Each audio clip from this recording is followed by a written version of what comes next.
कौना मासे बाबा मोर बियाह कइले, कौना मासे विदा कइले।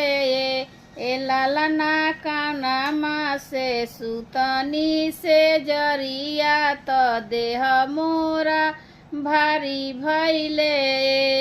ए लालना कौना मासे सुतनी से जरिया, त देह मोरा भारी भइले।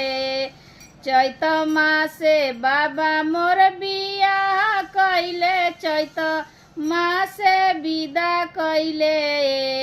चैत मासे बाबा मोर बियाह कइले, चैत मासे विदा कइले।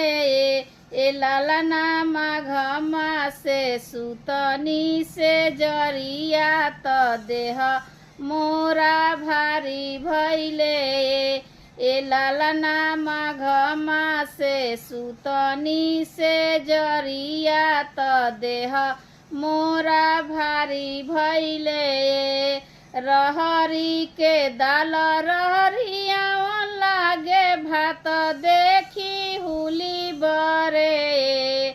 रहरी के दाल रहरिया लागे, भात देखी हुली बरे।